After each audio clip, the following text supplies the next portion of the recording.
lewat begitu saja. Padahal itu deposit akhirat. Satu. Yang kedua, perbendaharaan surga itu apa? Wa kitmanul musibah. Menyembunyikan kesulitan. Kadang orang takut menghadapi kesulitan.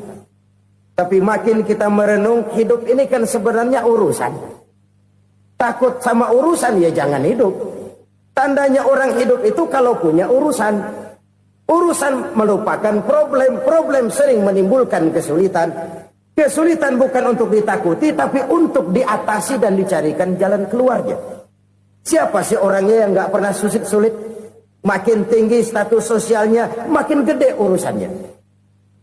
Makin tinggi kualitas imannya, makin berat tingkat kesulitannya. Cuma memang yang namanya enak itu seperti pelangi. Biang lala itu nggak pernah di atas kepala kita, di atas kepala orang melulu. Lo sih enak lo, kata kita. Dia juga bilang yang enak kan lo. Pelangi itu nggak pernah di atas kepala kita. Kata tukang beca, aduh enak ya naik Mercy. Kata tukang beca, apa yang di dalam mobil Mercy? Aduh enak bener tukang beca, di jok ngeringkuk ngorok pulas bener.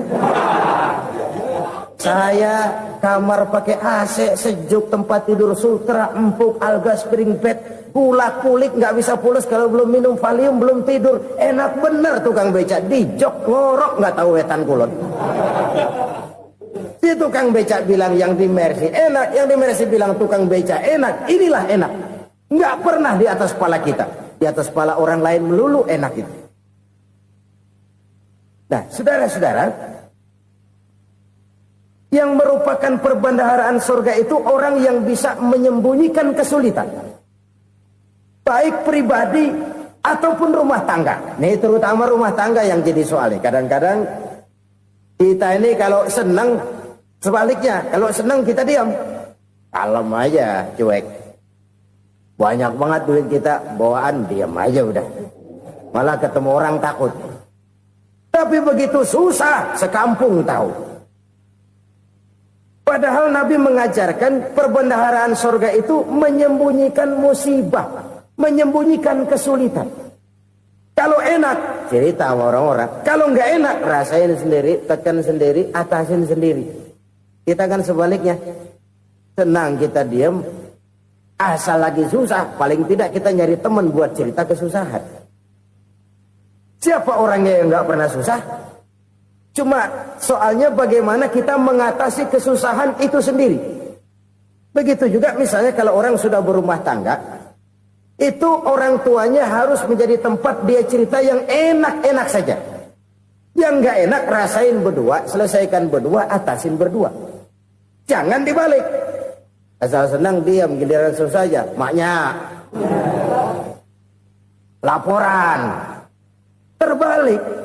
Bisa menjaga security informasi. Maka nama bayam keluar diam, malah seluitan. Enak amat lo makan daging ayam. Security informasi. Saudara-saudara kaum muslimin rahimakumullah.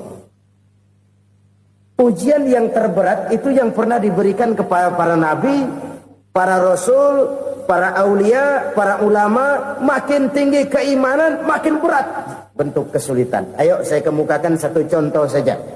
Ada seorang nabi yang kaya, nabi kaya, namanya Nabi Ayub. Iblis kalau orang begini kan keki, ibadahnya rajin, kaya. Nih yang kayak begini susah digodain. Kalau ibadahnya rajin, miskin, kali bisa disogok. Sini imannya mantap, ibadahnya rajin, kaya, nabi lagi. Oh, tapi namanya iblis nggak kurang akal. Laporan, Tuhan, kenapa iblis? Ya ini bahasa saya, bahasa Qurannya sih nggak gitu. Itu hambamu yang namanya Ayub, dia rajin ibadah cuma karena dikasih kaya aja. Coba kasih miskin dia, berhenti dia sembahyang. Ah, kamu bisa aja. Saya tahu Ayub itu hambaku yang ikhlas. Saya buktiin Tuhan, silahkan. Dibuktiin lah, iblis turun ke alamin. Yang mula-mula dia lakukan, dia rusak sawah ladang Nabi Ayub. Dia binasakan binatang ternak Nabi Ayub. Sehingga dalam waktu singkat, jatuhlah Nabi Ayub dari orang paling kaya jadi orang paling miskin. Beliau masih ibadah di mihrab dalam masjid. Datang iblis. Saudara Ayub, ya, lagi ngapain? Ibadah. Nyembah Allah, nyembah Allah. Oh, percuma. Kenapa?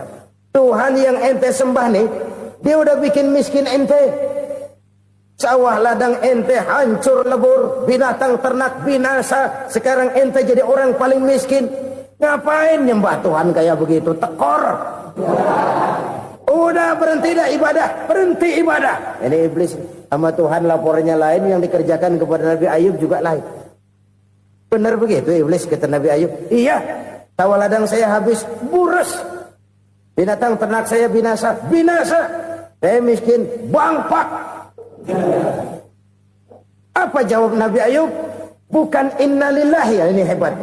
Alhamdulillahillazi a'tani wa akhza minni. Segala puji bagi Allah yang telah memberikan harta kepada saya dan sekarang mengambilnya lagi. Alhamdulillah. Allah yang ngasih, Allah yang ambil. Itu mah urusan Allah. Iblis cuman ibadah jalan terus, sujud lagi Nabi Ayub. Iblis seleher gondok banget. Dasar Nabi nggak mempan dia apa-apain. Miskin malah alhamdulillah. Allah yang ngasih, Allah yang ambil. Jadi kalau kita tidak komit, kita tidak terikat kepada kaya, miskin, senang, susah, apa yang bisa bikin kita susah? Jadikan kekayaan, kemiskinan, jadikan senang, susah sebagai anak buah yang bisa kita atur. Jangan kekayaan ngatur kita, jangan kemiskinan ngatur kita. Kita yang harus mengatur mereka.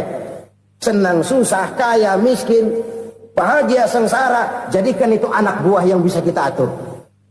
Kalau sekarang kita kaya, lain saat boleh jadi kita miskin, semiskin-miskinnya. Allah yang ngasih, Allah yang ngambil. Tenaga mana yang bisa menghalangi? Ibadah jalan terus. Iblis makin gondok. Dasar Nabi loh. Akhirnya apa? Nabi Ayub dikerjain, diberikan penyakit. Demikian fatal penyakitnya. Bayangin, udah miskin, sakit. Masya Allah. Miskin, sakit. Sakitnya nggak lama, kira-kira 16 tahun. Istrinya 3, 2 mental minta ceraiin. Ngerawatin laki bengek begini. Senang belum tentu, susah udah pasti nih. Cerai aja, cerai dah. Cerai. Tinggal satu Siti Rahmah yang setia menemani beliau. Sesetia-setianya hati perempuan. Satu saat Siti Rahmah bilang, "Bang, iya, abang kan Nabi, Bang. Lalu, namanya Nabi kan doanya jarang meleset, Bang. Maksud kamu minta kenapa sih sama Tuhan biar abang sembuh, baik dah, Bang?" Siti Rahmah, iya. Saya sakit berapa tahun sih dah? 16 tahun, Bang. Sebelum ini saya sehat berapa tahun? Ya kira-kira 60 tahun, Bang. Nah, coba ente banding-bandingin, Rahmah. Saya dikasih sehat 60 tahun. Dikasih sakit 16 tahun. Sudah nggak sabar mau doa kepada Allah minta sembuh. Saya malu kepada Allah. Diuji dengan yang luar biasa seperti ini, tidak mengganggu stabilitas kehambaannya. Dia tetap menghamba kepada Allah Subhanahu wa ta'ala. Saudara-saudara kaum muslimin rahimakumullah. Kunci menghadapi kesulitan itu apa? Allah jelaskan dalam satu ayat, wa basyiris sabirin alladzina iza asabathum musibah qalu inna lillahi wa inna ilaihi raji'un. Gembirakan orang-orang yang sabar. Siapa mereka itu? Yang apabila mendapat musibah mereka kembali kepada keyakinan dasar. Segalanya dari Allah dan segalanya akan kembali kepada Allah. Ini konsepsi dasar dari sikap muslim dalam menghadapi berbagai kesulitan. Segalanya dari Allah, segalanya akan kembali kepada Allah. Kalau ini sudah kondisi dasarnya, maka kita akan lapang menghadapi kenyataan bagaimanapun pahitnya. Apakah itu namanya miskin? Apakah itu namanya sakit? bahkan maut sekalipun, segalanya dari Allah, segalanya akan kembali kepada Allah. Ini sikap hidup, bukan sekedar ucapan. Kita kadang-kadang menjadikannya sebagai ucapan. Mulutnya sehingga berhenti, innalillahi wa inna ilaihi rajiun, tapi nangisnya terus gerung-gerungan. Bukan itu, ini kesadaran moral. Kalau segalanya dari Allah, segalanya kembali kepada Allah, kan sebenarnya cuma nunggu giliran. Hari ini saya nyembayangin dia, entah hari apa saya disembayangin orang. Hari ini saya antar dia ke kubur, entah hari apa orang nganterin saya ke kubur. Hari ini saya tahlilkan dia, entah nanti kapan orang tahlilkan saya. Segalanya dari Allah, segalanya akan kembali juga kepada Allah. Oleh sebab itu saudara-saudara, kesulitan bukan untuk ditakuti. Kesulitan justru untuk diatasi, dicarikan jalan keluarnya. Dan tidak ada orang yang tidak pernah mendapat kesulitan. Tidak ada. Semakin tinggi status sosial, semakin tinggi kualitas keimanan, semakin besar juga tingkat kesulitan. Hanya saja bagaimana cara kita mengatasinya. Dan Al-Quran menyatakan, inna ma'al usri yusra. Di balik kesulitan itu pasti ada kemudahan. Roda itu berputar. Karena itu Rasulullah sallallahu alaihi wasallam mengingatkan kepada kita, ta'arraf ilallahi fir raha ya'rifka fis syiddah. Ingatlah kepada Allah di waktu kamu senang, supaya Allah ingat kepada kamu di waktu kamu susah. Kalau waktu senang kita ingat kepada Allah, kita susah, Allah tidak akan meninggalkan kita. Tapi kalau waktu senang kita jauh dari Allah, sujud tidak sempat, dengan masjid jauh, ketika senang kita lupakan Allah. Nanti begitu kita susah, Allah lupakan kita. Dan itu menyakitkan. Oleh karena itu orang-orang tua kita dulu bilang, kalau lagi sehat ingat-ingat lu bakal sakit nanti. Kalau lagi kaya ingat-ingat satu saat kita bakal jatuh miskin. Bahkan kalau lagi muda ingat-ingat kita bakal tua. Dan yang terpenting, kalau lagi hidup ingat-ingat kita bakal mati. Saudara-saudara kaum muslimin rahimakumullah. Jadi yang kedua yang merupakan perbendaharaan surga, menyembunyikan musibah. Saudara-saudara kaum muslimin rahimakumullah. Hal ketiga yang merupakan perbendaharaan surga adalah wasilatur rahmi. Orang yang suka bersilaturahmi. Sebagaimana yang kita maklum bahwa manusia adalah makhluk yang disebut zon politikan. Makhluk sosial yang tidak mungkin hidup sendiri-sendiri. Betapa dan siapapun kita memerlukan orang lain. Bodoh betul manusia kalau tinggal di tengah masyarakat tapi tidak mau bermasyarakat. Merasa hebat sendiri, pintar sendiri, gagah sendiri, kaya sendiri. Mungkin kalau mati juga ngubur sendiri. Jangankan kita di sini. Di sorga saja Nabi Adam waktu sendirian bengong melulu, ngondar mandir. Allah tegur dalam sepidang. Jadi ini kalau bahasa saya, iya Tuhan sepi ini nggak ada coret-coretan pisan ini. Diciptakan Siti Hawa baru anteng Nabi Adam. Itu di sorga. Cobalah. Umpamanya saudara tinggal di Jakarta nih. Kayak bener. Apaan aja di Jakarta punya saudara dah. Jembatan Semanggi ambil. Monas, Buntel bawa pulang. Hotel-hotel ambil semua. Cuman tinggal di Jakarta sendirian. Apa enaknya? Betapa dan siapapun kita perlu orang lain. Tidak ada seorang pun yang bisa memenuhi kebutuhan hidupnya secara sendiri-sendiri. Nah, Islam telah menyelamatkan manusia dari ras diskriminasi. Mengikat manusia dengan persaudaraan yang berlandaskan kepada akidah. Karena itu dianjurkan bersilaturahmi. Bahkan Nabi menyatakan, Man arada ayyubsata lahu fi rizkihi wa yunsa'a fi atharihi falyasil rahimah. Siapa yang kepengen diluaskan rezekinya dan dipanjangkan usianya, banyaklah ia bersilaturahmi. Siapa yang kepengen dimudahkan rezekinya, hendaknya ia banyak bersilaturahmi. Kalau banyak teman, kesulitan kan paling tidak ada tempat cerita. Udah susah, sendirian, kita pikirin diri, nggak ada tempat tukar pikiran. Cepet banget sama bengek. Dilawan sendiri. Nah, secara makro kita bisa berkata, tidak mungkin ada kemenangan kalau tidak ada kekuatan. Tidak ada kekuatan kalau tidak ada kesatuan dan persatuan. Tidak mungkin ada kesatuan dan persatuan tanpa semangat silaturahmi. Kalau umat Islam mau menang, dia harus kuat. Kalau umat Islam mau kuat, dia harus bersatu. Kalau umat Islam mau bersatu, dia harus membudayakan silaturahmi ini. Bahkan sampai-sampai kata Nabi, kalau bisa cari nilai tambah. Apa? Silman koto'ak. Bersilaturahmilah kau kepada orang yang marah denganmu. Masya Allah, indahnya ajaran agama kita. Orang yang marah pun kepada kita, kata Nabi, kalau bisa bersilaturahmilah kepadanya, kepada orang yang marah itu. Di situ nilai tambah. Cuman jujur nih hadis, ngucapinnya gampang, ngamalinnya yang berat banget.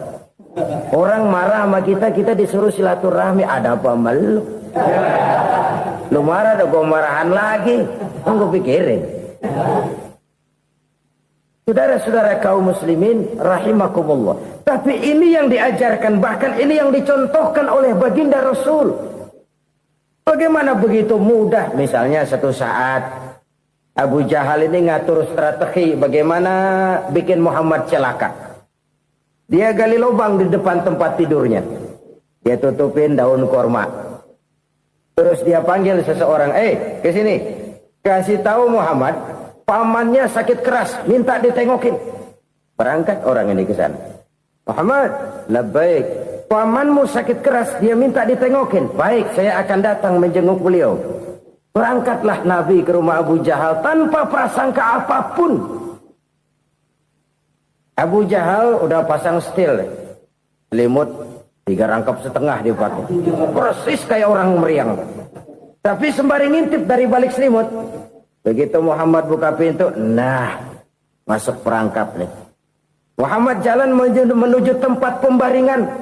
Makin lama makin dekat, makin lama makin dekat, makin dekat ke lubang yang dipasang oleh Abu Jahal itu. Dalam hati Abu Jahal, terus dah jatuh, mampus dah lo ini.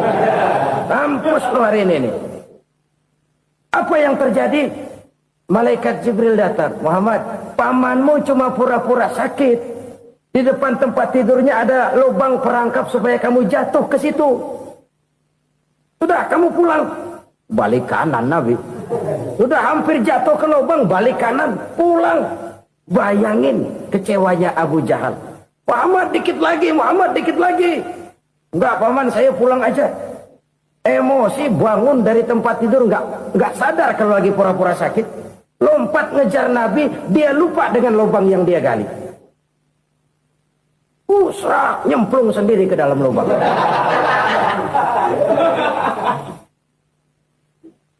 Nabi terus berlalu.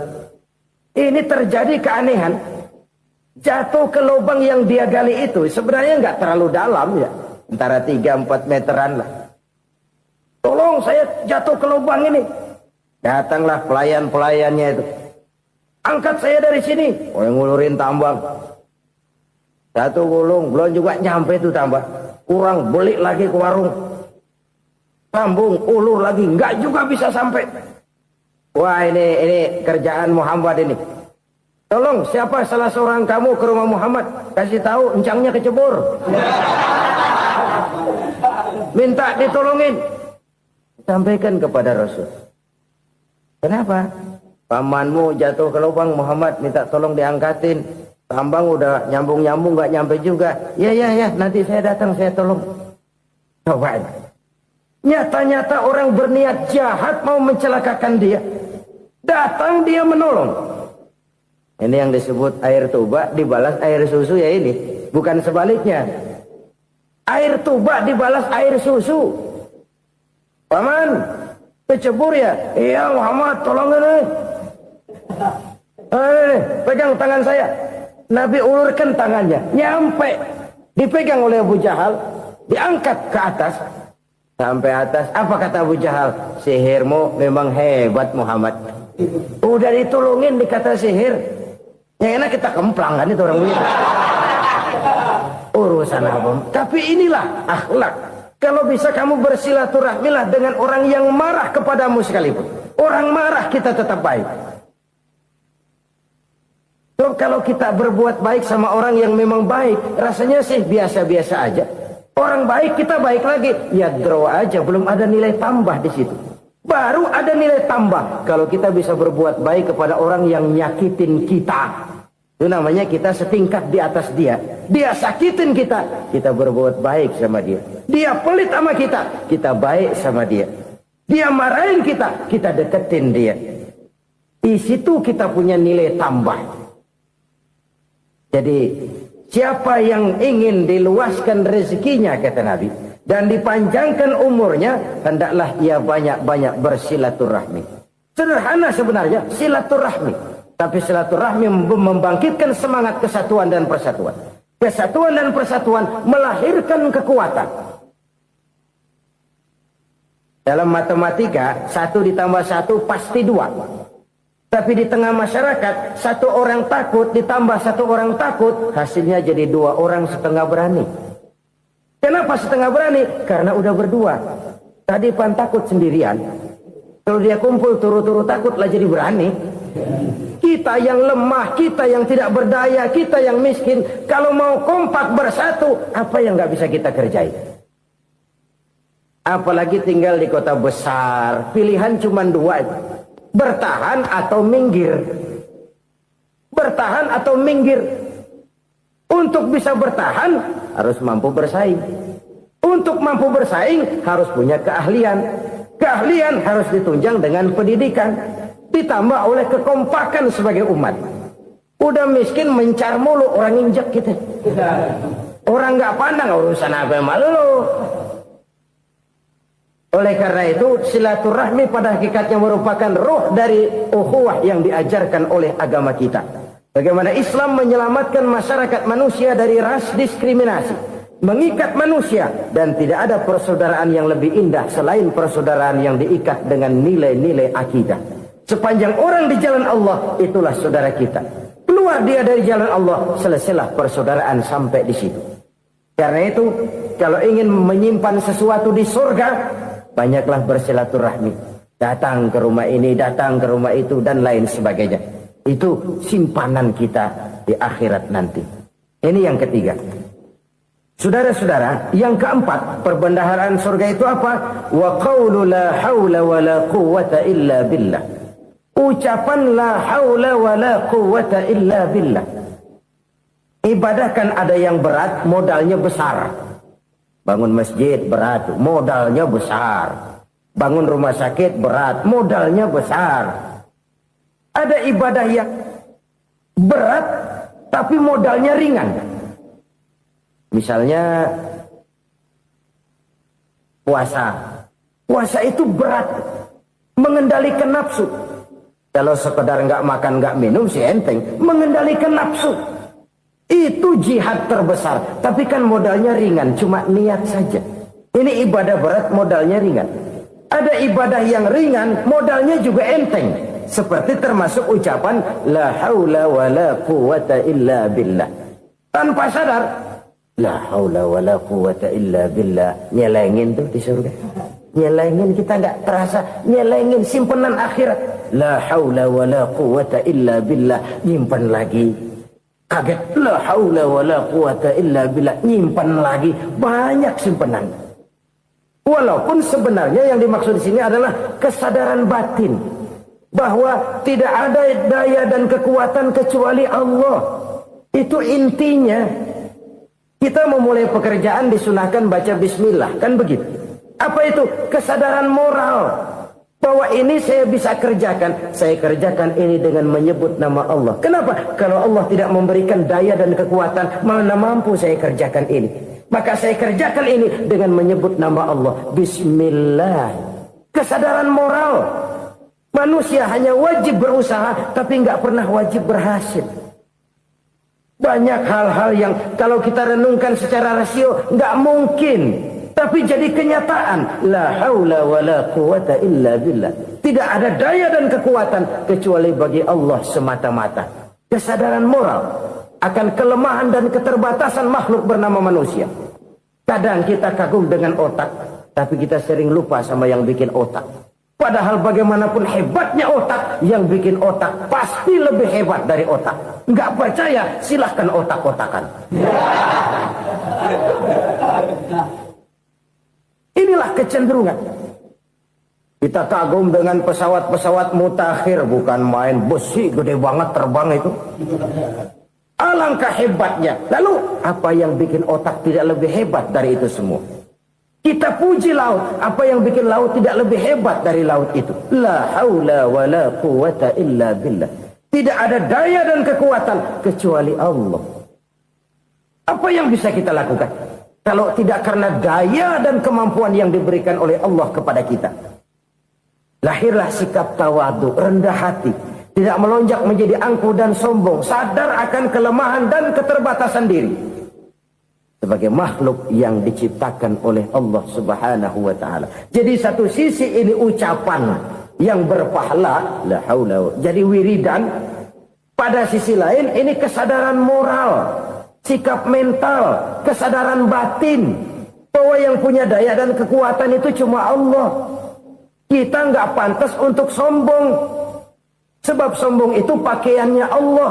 Kita nggak sedang pakai pakaian Allah, kegedean. Dan makin kita renungi, makin terbentur. Apa sih yang bisa kita sombongin? Kita mau sombong apa? Kaya, pintar, itu kan semua relatif. Di atas langit masih ada langit lagi. Jadi oleh karenanya, marilah kita menyadari. Manusia hanya wajib berusaha, tapi tidak pernah wajib berhasil. Yang berusaha saja tidak wajib berhasil, apalagi yang tidak berusaha. Islam bukan agama orang pemalas yang selesai sholat lalu endelohom, nggelenggem ayem-ayem. Tapi Islam bukan agama orang sombong yang setelah berusaha lalu tidak memerlukan Allah. Kita bisa saja bikin proyeksi, tahun sekian kita bakal panen besar menurut perhitungan otak. Tapi ada kejadian lain. Apa? Tikus ngambek. Habis itu dimakanin tikus, panen gagal. Proyeksi rasional gagal oleh tikus-tikus yang ngambek itu. Bisa saja terjadi. Tahun depan kita panen besar, urung. Kenapa? Musim panas panjang. Dan sekarang ini koran-koran bikin berita musim mengalami penyelewengan. Bukan cuma manusia yang nyeleweng sekarang. Musim pakai nyeleweng. Mestinya kan musim hujan udah selesai. Masih hujan-hujan juga. Musim. Nah sekarang kita boleh bikin proyeksi. Kita bakal panen besar. Tahu-tahu musim panas panjang. Sawah retak, air kering. Cari teknokrat yang paling botak. Suruh pendekin tuh musim panas. La haula wa la quwata illa billah. Inilah kesadaran moral. Saudara, saya teringat satu saat ada seorang konglomerat. Umurnya ya kira-kira 70-an. Satu saat dia ditanya oleh wartawan, "Pak, umur Bapak berapa sih?" "Ya, paling 10 tahun." 10 tahun? 10 tahun? Anak Bapak berapa orang? Aduh. Satu saja? Satu. Harta Bapak berapa? Ya paling-paling bangsa 7 juta kali. 7 juta? Iya. Pak, kenapa Bapak bohongi saya? Bapak punya buku biografi. Koran-koran, majalah-majalah banyak memuat cerita riwayat hidup Bapak. Saya tahu umur Bapak 70. Kenapa bilang cuma 7 tahun? Saya tahu anak Bapak 8. Kenapa cuma bilang 1? Saya tahu harta Bapak miliaran, mungkin triliunan, pabrik di mana-mana, bank di mana-mana. Kenapa bilang uang Bapak cuma 7 juta? Nah, kata si konglomerat tadi, kamu benar, nak, kamu benar. Umur saya kalau jumlahnya memang 70, nak. Cuman ingat-ingat saya, baru 7 tahun terakhir ini saya sujud. Baru 7 tahun terakhir ini saya berusaha dekat dengan Allah. Saya laksanakan perintahnya, saya jauhi larangannya. 7 tahun inilah rasanya yang ada nilainya di hadapan Allah. Yang 63 tahun matong, kelabu, kelem umur gue. Habis untuk maksiat, untuk munkarat. Maka ketika ditanya tadi, umur saya 7 tahun itu. Oh begitu Pak. Oh iya. Lalu anak Pak. Anak Bapak kan 8. Kenapa bilang cuma 1? Nah, kalau jumlah hitungannya memang anak saya 8. Tapi dari 8 orang ini rasanya cuma 1 nih. Yang bakal jadi buah hati, belahan jantung. Pelanjut cerita, penerus sejarah. Bakal jadi anak soleh yang akan mendoakan saya. Cuma 1 rasanya anak saya ini yang bakal jadi buah hati saya. Besar-besaran saya. Yang akan mendoakan di kubur saya. Yang akan mendoakan di akhirat saya. Yang 7 orang mana? Masya Allah. Yang 1 tenggeng. Yang 1 nyekek botol mulu. Yang 1 nggak karu-karuan. Makanya saya bilang 1 anak saya yang akan bisa mendoakan saya. Oh begitu Pak. Iya. Nah harta Pak. Harta Bapak kan triliunan. Pabrik Bapak di mana-mana. Uang Bapak hampir di tiap bank-bank besar. Kenapa bilang cuma 7 juta? Betul kau nak. Harta saya kalau jumlahnya memang miliaran, triliunan mungkin. Tapi yang saya ingat baru 7 juta tuh yang saya belanjakan di jalan Allah. Saya nyumbang masjid, saya santuni yatim piatu, saya bantu pembangunan pesantren, saya bantu pembangunan rumah sakit Islam. Itu yang akan saya bawa pulang ke akhirat, yang 7 juta itu. Yang triliunan itu nanti akan diperebutkan oleh anak-anak saya sebagai waris saya. Jadi harta saya 7 juta itu yang bakal nemenin saya di akhirat, yang akan saya bawa pulang jadi teman saya. Saudara-saudara kaum muslimin, jangan-jangan orang tua itu adalah kita-kita ini. Jangan-jangan kita-kita ini adalah orang tua itu. Jangan-jangan itu potret dari diri kita masing-masing. Dari sekian umur yang diberikan Allah, berapa tahun yang ada nilainya di hadapan Allah. Dari sekian anak-anak yang merupakan amanah, berapa yang akan mendoakan kita sebagai orang tuanya menjadi anak soleh. Dari sekian banyak harta yang diberikan Allah, berapa yang akan kita bawa pulang menghadapnya nanti, yang kita belanjakan di jalan Allah. Ini sebuah potret kehidupan. Karena itu kita kembali kepada la haula wa la quwwata illa billah. Kita wajib berusaha, kita wajib berikhtiar. Selebihnya segala daya dan kekuatan hanya milik Allah saja semata-mata. Satu kesadaran batin dari setiap pribadi muslim. Setelah ia berusaha dan berikhtiar, ia menyerahkannya kepada Allah Subhanahu wa ta'ala. Jadi satu sisi ini merupakan wiridan ucapan yang mengandung pahala. Pada sisi lain ini merupakan sikap batin dari seorang muslim di dalam ia menghadapi realitas kehidupan ini. Saudara-saudara kaum muslimin rahimakumullah. Kalau ini kita jadikan satu basis kehidupan, maka ini akan menyelamatkan manusia dari kemungkinan tergelincir menjadi orang yang lupa diri dan lupa darat. Sebab itu Imamul Ghazali berpesan, jadidis safinah fa innal bahra amiq wa khuziz zad fa inna safara ba'id wa khaffifil hamla fa innal hamla sadid. Perbarui selalu kapalmu karena lautan sangat dalam.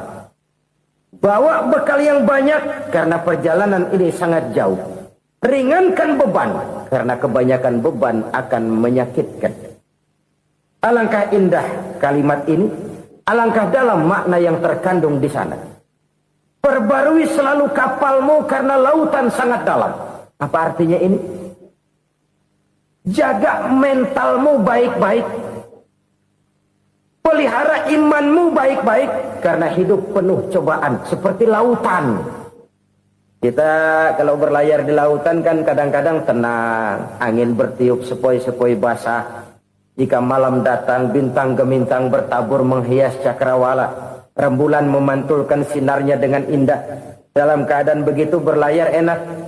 Tapi lain saat ombak menggunung, halilintar menyambar, angin topan bertiup. Berapa banyak sudah saudara-saudara kita yang tenggelam di lautan dunia. Tanpa sadar bahwa dia belum sampai kepada pantai yang akan dituju. Berapa banyak sudah Saudara-saudara kita yang tenggelam di lautan dunia ini tanpa sempat bangkit lagi. Dia menyangka sudah sampai kepada tujuannya. Tapi hati kapal jangan sampai bocor karena lautan sangat dalam. Iman ini jaga baik-baik karena hidup penuh dengan ujian. Wa khuzizat fa inna safara ba'id. Bawa bekal yang banyak karena perjalanan sangat jauh. Saudara mau ke Bandung, bawa duit. Saudara mau ke Surabaya, banyakan lagi duitnya. Saudara mau ke Mekah, gepokan, iketan tuh duit nggak lembaran lagi. Makin jauh perjalanan, makin banyak bekal yang harus kita bawa. Kalau saudara dari Jakarta mau ke Surabaya, kagak bawa duit berangkat juga, itu sih bukan berani namanya, nekat. Sampai Surabaya belum tentu, sengsara di jalan udah pasti. Kenapa? Nggak bawa bekal berangkat. Sama juga kita nih, misalnya belum sempat sembahyang, mati. Waduh, berani banget orang. Belum punya bekal, mati. Sengsara di jalan. Atau bekal tidak cukup. Dari Jakarta, saudara mau ke Surabaya, bawa duit 500 perak. Paling jauh Cikampek nyampenya itu. Paling jauh itu. Antara jauhnya perjalanan dengan bekal yang saudara bawa tidak seimbang. Hidup ini perjalanan panjang. A walking tour. Dimulai dari alam arwah. Sebelum jasad diciptakan, roh diciptakan lebih dulu. Dari situ pindah ke alam rahim. Dari alam rahim pindah ke alam dunia. Dari alam dunia pindah ke alam barzah. Baru menuju akhirat. Satu perjalanan panjang. Kalau bekal tidak bawa, sengsara di jalan. Bawa bekal yang banyak karena perjalanan ini sangat jauh. Wa khaffifil hamla, ringankan beban karena beban itu cuma akan menyulitkan. Kalau bekal itu sih keperluan, tapi beban nggak kita perluin, cuma ngeberat-beratin. Apa ini beban? Dosa, kecurangan, kebatilan, kesoliman, ketidakadilan, kesewenang-wenangan. Itu akan jadi beban kita di akhirat. Alangkah celakanya, perjalanan panjang, bekal tidak bawa, beban kelewat banyak, alamat sengsara di jalan. Pahala tidak ada, dosa berlipat ganda. Na'udzubillah, summa na'udzubillah. Kalau kita rangkum nasihat Al-Ghazali dengan kisah si konglomerat tadi, kita akan mengambil kesimpulan. Pertama, bekal terbaik dalam menghadapi gejolak kehidupan ini tidak lain adalah iman. Yang kedua, pahala dan dosa. Dua hal kontroversial. Pahala adalah bekal, dosa adalah beban. Tapi kita sekarang kan tidak begitu terangsang kepada yang abstrak. Orang berlomba mencari yang konkret-konkret saja. Yang real. Kalau memang dosa, benjol dong. Kira-kira begitu. Kira-kira begitu. Persis orang Yahudi dulu. Orang Yahudi itu kan pernah minta kepada Nabi Musa. Ya Musa, lan nu'mina laka hatta narallaha jahrah. Musa, kami nggak bakal mau beriman kepada Allah kalau belum kami lihat Allah ada nongkrong di depan kami. Kalau memang Tuhan ada, taruh dong di depan kami. Mau yang konkret-konkret saja. Kalau memang dosa, benjol dong. Kalau memang pahala, berasa dong. Orang terangsang kepada yang real, yang konkret-konkret saja. Karena itu, untuk mengejar dosa, orang mau bayar. Tapi untuk mengejar pahala, walaupun tidak bayar, orang segan. Ini yang dikatakan oleh Nabi, kamu mengharapkan ke surga, tapi kamu berat melaksanakan sesuatu yang bisa membawa kamu ke surga. Kamu ingin jauh dari neraka, tapi tiap saat kamu lakukan perbuatan-perbuatan yang justru menjerumuskan kamu ke neraka. Idda'aitum an-najata minan nar wa ramaitum fiha anfusakum. Kamu ingin selamat dari neraka, tapi kamu lemparkan diri kamu ke neraka. Kamu ingin masuk surga, tapi berat sekali kamu melakukan perbuatan-perbuatan yang bisa menyampaikan kamu di surga. Saudara-saudara kaum muslimin, rahimakumullah. Jadi hal keempat yang merupakan perbendaharaan surga adalah la haula wa la quwwata illa billah. Satu sisi ini merupakan ucapan yang memperberat timbangan akhirat. pada sisi lain ini merupakan sikap hidup seorang muslim, kesadaran batin yang sangat dalam bahwa tidak ada daya dan kekuatan kecuali Allah. Dan itu kita simbolkan pada saat memulai pekerjaan dengan Bismillah, dengan menyebut nama Allah. Satu kesadaran moral, saya hanya bisa melakukan ini karena diberikan daya dan kekuatan oleh Allah. Lahirlah sikap tawadu, rendah hati, tidak melonjak menjadi angkuh dan sombong. Saudara-saudara, sampai sini dulu jumpa kita kali ini. Semoga 4 perbendaharaan surga ini dapat kita lakukan, yang kelak akan merupakan bekal kita di kemudian hari nanti. Amin ya rabbal alamin. Bapak-bapak, ibu-ibu, saudara-saudara kaum muslimin rahimakumullah. Di dalam kehidupan kita sebagai seorang muslim, minimal 5 kali dalam sehari semalam kita mendengar seruan untuk mendirikan solat yang disebut azan. Ada kalimat menarik di dalam kalimat azan itu, yakni seruan hayya 'alal falah, marilah menuju kepada keberuntungan, marilah meraih kemenangan. Seruan ini adalah kecenderungan dari setiap manusia, apapun warna kulitnya. Artinya, setiap orang dalam hidup selalu ingin meraih dan mencari kemenangan. Kemenangan akan melahirkan kepuasan batin, dan kepuasan batin memberikan kebahagiaan. Sedangkan kekalahan melahirkan penderitaan batin, dan penderitaan batin menjerumuskan seseorang di dalam berbagai bentuk kerugian.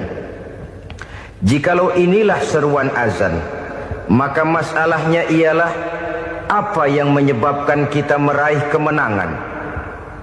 Al-Quranul Karim memberikan tuntunan dan ajaran kepada kita bahwa orang-orang yang memperoleh kemenangan itu tidak lain adalah orang-orang yang bertakwa.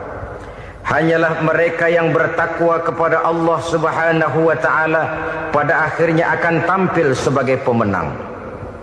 Lalu siapa orang yang bertakwa itu? Dijelaskan dalam awal-awal Al-Baqarah, orang yang bertakwa yang akan meraih kemenangan. Pertama, allazina yu'minuna bil ghaib, yaitu orang-orang yang beriman kepada yang gaib. Percaya bahwa ada alam yang gaib, alam yang abstrak, alam yang tidak bisa dijangkau oleh salah satu daripada panca indera kita. Mereka percaya dan beriman kepada adanya malaikat, beriman kepada adanya iblis dan jin, beriman kepada adanya alam kubur, beriman kepada adanya alam mahsyar, beriman kepada adanya alam akhirat, beriman kepada adanya surga dan neraka. Beriman bukan cuma sekedar beriman dalam ucapan bibir saja, tetapi beriman yang nilai iman itu mampu mewarnai gerak dan gaya hidupnya. Iman yang meresap sampai ke tulang sumsum, kemudian memberikan dampak positif di dalam kehidupan manusia. Alam, kita tahu, adalah sesuatu yang selain Allah, dan Allah bukanlah alam. Apapun namanya selain daripada Allah, itu adalah alam. Alam pada hakikatnya terbagi menjadi 2. Ada alam syahadah, alam nyata, alam konkret, alam yang bisa dijangkau oleh salah satu indera kita.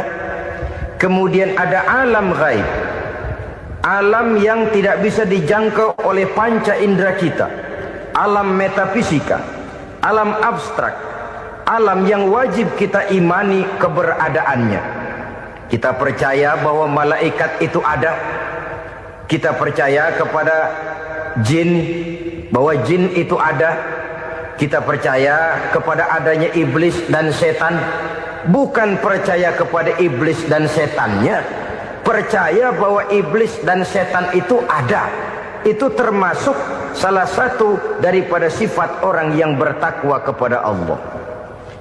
Saudara-saudara kaum muslimin rahimakumullah, kecenderungan pembangunan yang lebih bersifat materialistis biasanya menggeser aspek kehidupan rohani.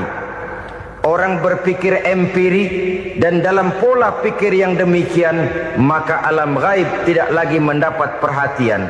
Aspek kehidupan yang bersifat rohaniah malah mulai ditinggalkan. Akibatnya terjadilah kepincangan di dalam kehidupan kita. Pernah ada satu pengalaman pribadi dalam perjalanan kembali ke tanah air. Dalam pesawat di sebelah kanan saya duduklah seorang Jerman namanya Heiner Simonsen. Iseng saya ajak kenalan, saya ajak ngobrol, saya tanya dia. Saya bilang, Mas Heiner ini, kalau pesawat yang kita tumpangi ini jatuh ke bawah, kira-kira apa yang bakal terjadi, Mas? Dia bilang, kita semua akan mati. Begitu? Iya. Oke. Apa itu mati? Tanya saya. Dia bilang, untuk tahu apa itu mati, kita harus tahu lebih dahulu apa itu hidup. Saya pikir nih bule bisa ngomong juga. Baiklah kata saya. Apa hidup menurut Anda itu? Oh, hidup itu dia bilang, kalau seluruh anggota badan kita bekerja secara normal, paru-paru memompa darah secara normal, jantung berdetak secara normal, sel-sel tubuh bekerja secara fit, dan organisme tubuh hanya mau bekerja secara normal, dia bilang, kalau kita memberi makan yang cukup, menu yang teratur, dan gizi yang lengkap. Saya bilang, kesimpulannya apa, Ner? Dia jawab, hidup adalah dari tangan ke mulut. Life is from the hand to the mouth, kata dia. Hidup adalah dari tangan ke mulut. Jadi masalah hidup tidak lebih daripada masalah isi perut. Orang pergi pagi, pulang sore, peras keringat, banting tulang, perut yang dibelain. Saya bilang, you are wrong. Sampean salah, Ner. Kamu orang Islam bukan? Bukan. Pantas. Kenapa saya salah? Dia bilang, ya jelas salah. Salahnya di mana? Kamu ini manusia. Kalau hidup cuma dari tangan ke mulut, saya bilang, kambing di kampung saya juga begitu pikirannya, Ner. Itu kambing di kampung saya, asal perutnya kenyang, sudah hidup dia. Perkara besok bagaimana, lusa prospeknya macam mana, bulan depan ada apa, kambing nggak pernah mikir. Di kampung saya kambing juga pikirannya begitu. Kamu Kristen ya? Tadinya. Loh kok tadinya, lalu apa sekarang kamu ini? Dia bilang, sekarang saya netral. Saya tidak beragama, tapi saya percaya kepada Tuhan sebagai pencipta alam. Saya ingat benar dia bilang, I haven't any religious, but I believe to God as the creator of the world. Kenapa bisa netral begitu, Ner? Habis saya bingung katanya. Islam bilang Islam baik, Kristen bilang Kristen baik, Hindu Buddha bilang Hindu Buddha baik, semua agama baik. Saya netral sekalian, nggak beragama. Yang penting saya percaya kepada Tuhan. Saya bilang, Ner, kamu ini kayak orang mau beli celana. Lalu bingung. Yang satu bilang Levi's bagus, yang satu bilang Blue Jean hebat, yang satu bilang Wool England hebat. Celana ini hebat, celana itu bagus, celana ini hebat. Semua celana bagus, kamu bingung. Akhirnya netral, tidak pakai celana. Itu juga salah. Saya pikir-pikir, kemudian saya melihat bahwa dua pola berpikir Heiner ini nampaknya sudah mulai menggejala di lingkungan masyarakat bangsa kita. Disadari atau tidak, secara jujur kita harus berkata, dua pola pemikiran Heiner ini mulai berkembang di tengah masyarakat bangsa kita. Pertama, pola pikir materialisme. Hidup adalah dari tangan ke mulut. Masalah hidup tidak lebih masalah isi perut. Itu yang perlu dibela, dan disitulah arti kehidupan. Pergi pagi, pulang sore, peras keringat, banting tulang untuk mempertahankan perut. Kalau sudah kemari cara orang berpikir, maka buat apa percaya kepada yang gaib? Untuk apa sholat? Untuk apa puasa? Untuk apa zakat? Untuk apa menghadiri majelis taklim? Tanpa kepercayaan kepada yang gaib, hidup berjalan menurut alur empiris dan materialis.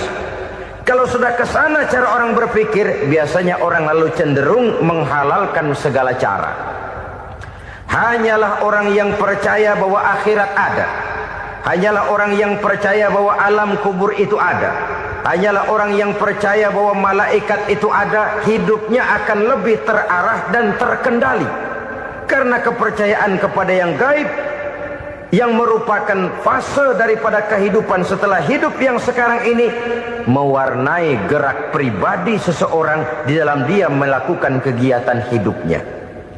Pola berpikir materialisme, disadari atau tidak, mulai menggejala di lingkungan masyarakat bangsa kita. Hidup tidak lebih dari urusan tangan ke mulut, mulut ke tangan, tangan ke mulut. Asal perut sudah kenyang, hiduplah sudah. Perkara bagaimana prospek hari yang akan datang, bagaimana akhirat tidak jadi persoalan. Ini yang oleh Nabi diperingatkan, ad-dunya sijnul mu'min wa jannatul kafir. Dunia adalah penjara bagi orang beriman dan surga bagi orang kafir.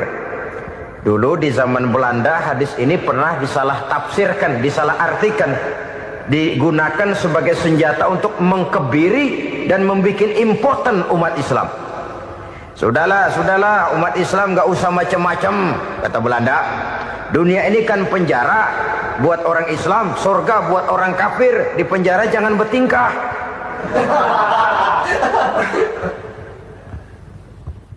Pengertiannya tidak begitu. Dunia adalah penjara bagi orang mukmin. Artinya dalam kehidupan dunia seorang mukmin tidak bebas memperturutkan hawa nafsunya. Di penjara hawa nafsunya itu. Sebaliknya surga bagi orang-orang kafir. Buat orang kafir, surgalah dunia ini. Mereka bebas memperturutkan hawa nafsunya. Dilarang tidak terlarang, dicegah pun tidak tercegah. Mereka hidup menurut alur bisikan nafsu mereka sendiri. Kemudian bila ajal datang, maut merenggut nyawa, selesailah surganya sampai di situ. Maka bagi orang-orang yang tidak percaya kepada adanya akhirat, kepada adanya alam gaib, surganya sebatas umurnya. Sekali lagi, surganya sebatas umurnya. Bila umur selesai, ajal pun datang merenggut nyawa, selesailah sudah surganya sampai di situ. Alangkah pendeknya perjalanan orang-orang yang tidak percaya kepada alam gaib ini. Bagi kita mukmin, jikalau kita mampu memenjarakan hawa nafsu, kita bisa bahagia di dunia ini. Dan Islam memang tidak menyuruh kita sengsara di dunia. Raih dunia, kejar dunia, gapai dunia sebagai alat untuk mencapai kebahagiaan di akhirat nanti. Hidup adalah satu perjalanan panjang yang terbentang sejak kita terlahir dari alam rahim sampai kepada alam akhirat nanti. Andai kata kita gagal meraih kebahagiaan di dunia, toh kita masih punya akhirat. Tapi jangan jadi dalil yang melemahkan semangat. Biarin dah kita di dunia kebelangsak, yang penting akhirat. Akhirnya dunia benar-benar kebelangsak. Bagaimana dunia ini bisa kita raih, dan bagaimana meraih dunia untuk menunjang kepentingan akhirat nanti. Yang kedua, dari pikiran Heiner yang saya lihat menggejala di lingkungan masyarakat bangsa kita, timbulnya manusia-manusia netral. Seolah-olah Tuhan yes, agama no. Sama Tuhan percaya, agama ogah. Tuhan ngangguk, giliran agama godeng. Padahal hampir dalam setiap ayat dalam Quran, kata-kata amanu biasanya bergandeng dengan wa amilus sholihat. Iman dan amal soleh. Ini sebagai isyarat Tuhan dan agama jangan pernah dipisah-pisah. Apabila kita bertuhan, maka kita harus beragama. Apabila kita beragama, maka agama itu harus bersumberkan dari Tuhan yang kita imani itu.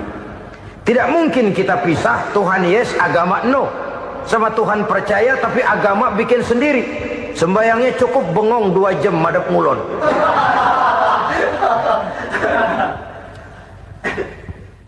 Saudara-saudara kaum muslimin rahimakumullah.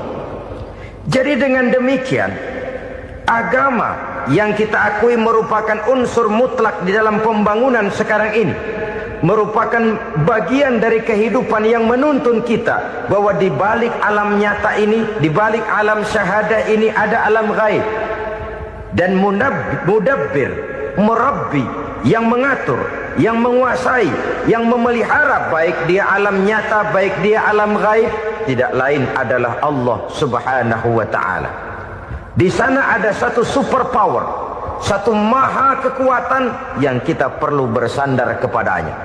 Sebagai makhluk nyata yang hidup di alam nyata, berbuatlah secara nyata sebagaimana harusnya kita berbuat.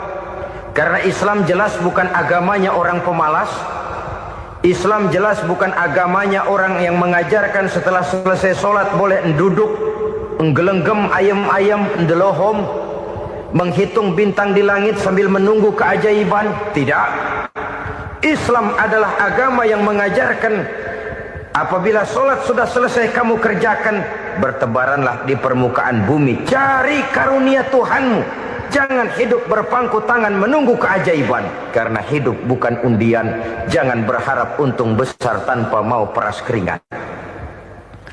Tapi di sebalik itu toh kita juga harus yakin bahwa di sisi usaha nyata yang kita lakukan ada satu super power, satu maha kekuatan gaib yang menentukan berhasil dan tidaknya usaha kita. Kepercayaan kepada hal semacam inilah yang mendorong kita untuk mempunyai sandaran vertikal, agar jikalau usaha ini berhasil, kita tidak lupa diri dan lupa daratan.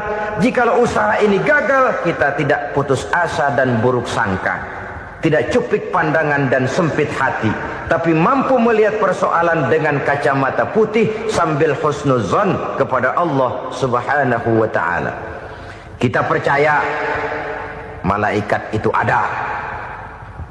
Ada yang namanya raqib dan atid, mengawasi gerak hidup kita sampai kepada gerak hati kita. Ini memberikan sugesti agar kita berhati-hati. Tidak sejengkal tanah pun kita bisa berlindung dari pengawasan raqib dan atid. Ada munkar nakir yang akan menyoal kita di alam kubur. Ada malaikat Malik, penjaga neraka. Ada malaikat Ridwan yang menjaga surga. Kita percaya kepada adanya jin. Kita percaya kepada adanya setan, iblis. Percaya kepada adanya, bukan mempercayai si setan, si iblis lalu menjadikannya sebagai teman. Tidak. Percaya bahwa mereka itu ada dan merupakan makhluk Allah yang gaib, yang diciptakan Allah Azza wa Jalla. Kepercayaan kepada alam gaib memberikan motivasi terhadap gerak lahir manusia, sehingga dengan motivasi kepercayaan kepada yang gaib, gerak lahir jadi lebih terarah, jadi lebih terpelihara. Pernah seseorang bertanya, "Pak, apakah adanya akhirat bisa dibuktikan secara ilmiah?" Saya bilang tidak bisa, tidak bisa. Kenapa? Karena yang berangkat nggak pernah pulang kembali lagi. Kalau dia pulang kemari bisa kita tanya bagaimana enak di sono. Cuma secara moral saya katakan, lebih beruntung orang yang percaya kepada akhirat daripada yang tidak. Sekarang saudara percaya akhirat ada, lalu saudara baik-baik di dunia, sholat, puasa, zakat, menolong orang lain, menebarkan kebajikan. Saudara mati, andai kata akhirat tidak ada, toh dalam hidup saudara sudah berbuat baik. Paling tidak nama saudara akan dikenang sebagai orang baik. Sebaliknya, saudara percaya, kata saya, bahwa akhirat tidak ada, lalu hidup semau-maunya, tenggelam dalam maksiat dan munkarat, menentang Allah, tidak mau ruku dan sujud. Lalu saudara mati, kemudian akhirat ada. Ayo, mau apa? Bekal tidak punya.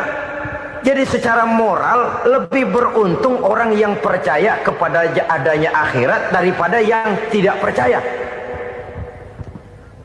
Dan itu alam gaib yang tidak bisa dibuktikan secara eksat.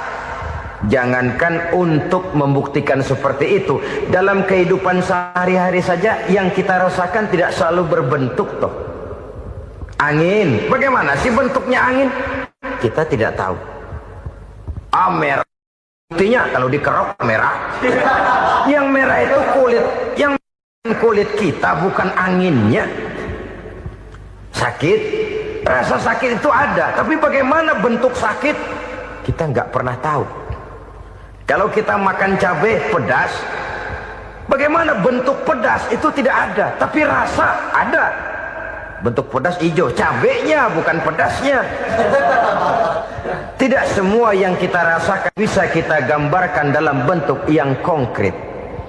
Oleh karena itu, sekali lagi bahwa kepercayaan kepada alam yang gaib mampu memberikan satu sugesti yang menata kehidupan seseorang lebih lurus, lebih terarah, dan lebih terkendali. Maka wajar kalau kepercayaan kepada yang gaib mengantarkan seseorang untuk meraih kemenangan. Kenapa?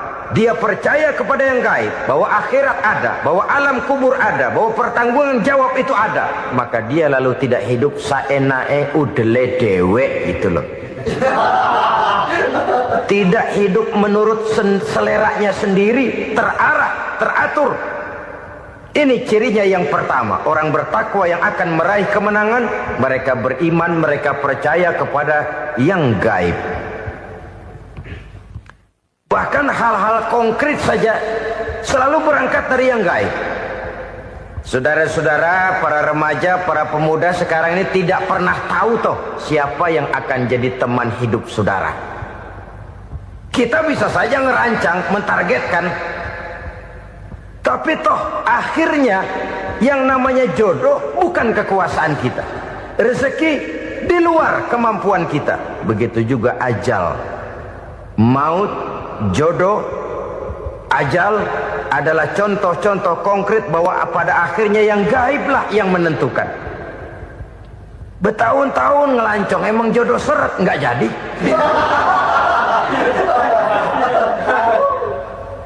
Begitu kenal baru setengah malam nginep ditangkap hansip.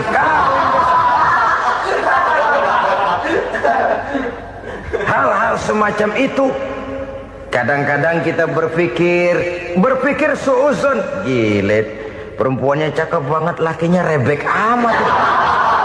Memang begitulah jodohnya. Memang begitulah jodohnya. Saudara hadirin ma'asyiral muslimin yang saya hormati, jadi hal-hal yang konkret saja kita yakini sepenuhnya ditentukan oleh satu superpower yang gaib itu tadi. Dari sanalah segala ketentuan itu berangkat dan kesanalah segalanya akan kembali. Maka kepercayaan kepada yang gaib meluruskan gerak hidup seseorang dan itu akan mengantarkan dia kepada meraih kemenangan. Satu. Yang kedua, wa yuqimunas shalah. Orang bertakwa yang akan meraih kemenangan itu adalah orang-orang yang mendirikan sholat.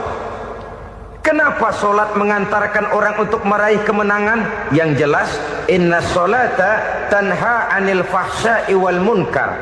Sholat mampu mencegah manusia dari perbuatan keji dan munkar. 7 macam perkara yang merusak akidah dan keimanan, merusak amal perbuatan yang sudah kita kerjakan, merusak sendi-sendi kehidupan sosial, pendek kata merusak segala hal di dalam kehidupan kita. Jauhilah olehmu 7 macam perkara yang merusak. Yang pertama, asyirku billah, menyekutukan Allah subhanahu wa ta'ala. Agama dimulai dari keyakinan, maka kehancuran agama selalu dimulai dari kehancuran keyakinan, iman atau akidah yang dimiliki oleh seseorang. Dan untuk menghancurkan nilai-nilai iman yang kita miliki ini, orang rasanya tidak akan menghantam kita dengan peluru kendali. Orang tidak akan mengirimkan nyuklir ke sini. orang tidak juga akan mengirimkan satuan militernya ke sini untuk menghancurkan nilai-nilai iman, dibanjiri kita dengan paham-paham yang merusak dan mendangkalkan akidah, baik ia bernama materialisme, baik ia bernama sekularisme, baik ia bernama banjirnya maksiat dan munkarat, baik ia bernama banjirnya peradaban dan kebudayaan yang menghancurkan moral daripada anak-anak kita, sedikit demi sedikit melenturkan dan melunturkan nilai-nilai keimanan kita, untuk kemudian pada waktunya nilai iman itu akan bertukar dan berganti menjadi nilai syirik kepada Allah Subhanahu wa ta'ala. Atau pada sisi lain menjadikan yang selain Allah sebagai tujuan akhir daripada kehidupan kita. Sedangkan kita sama-sama maklum bahwa di dalam pandangan agama Islam, dosa yang tidak berampun, dosa yang terbesar, termasuk dalam kategori bapak moyangnya dosa, tidak lain adalah syirik, yakni menyekutukan Allah Subhanahu wa ta'ala. Pola penghancuran iman ini memang berstrategi. Ditawarkan kita kepada paham materialisme, paham kebendaan, di mana otak menempati urutan sebagai ranking pertama, Tuhan jatuh pada urutan kedua. Lalu menyusul kepada paham sekularisme, Allah dipisahkan dari seluruh kegiatan hidup ini, untuk pada gilirannya menjadikan yang selain Allah sebagai tujuan akhir daripada seluruh kegiatan hidup kita. Oleh karenanya, kewajiban menjaga nilai-nilai iman ini merupakan kewajiban yang mulia tetapi berat. Tidak hanya untuk kita, tetapi juga bagaimana mewariskannya kepada anak-anak kita, generasi yang akan datang. Orang-orang tua bijaksana yang diceritakan di dalam Al-Quran, kalau sudah berpikir tentang anak-anaknya, pertanyaan yang paling mereka risaukan ialah, ma ta'buduna min ba'di? Anakku, kalau pada satu saat aku, ayahmu sudah tidak ada lagi di dunia ini, meninggalkan kamu semua, ma ta'buduna min ba'di? Apa yang akan kamu sembah, nak?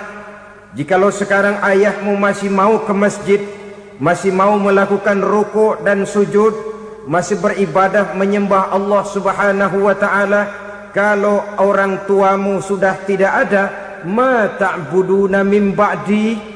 Masihkah engkau mau datang ke masjid? Masihkah engkau mau rukuk dan sujud? Masihkah engkau mau menyembah Allah Subhanahu wa ta'ala? Pertanyaan ini yang dipikirkan oleh Nabi Yakub kepada putra-putranya. Pertanyaan ini yang diteruskan oleh Nabi Ibrahim kepada anak-anaknya. Pertanyaan ini yang diwariskan oleh generasi ulama'us salafus saleh kepada para generasi berikutnya. Bagaimana kita generasi sekarang? Kita orang-orang tua sekarang bukan berfikir ma ta'buduna min ba'di, malah yang kita fikirkan ma ta'kuluna min ba'di. Kalau bapak tidak ada nanti kamu makan apa, nak?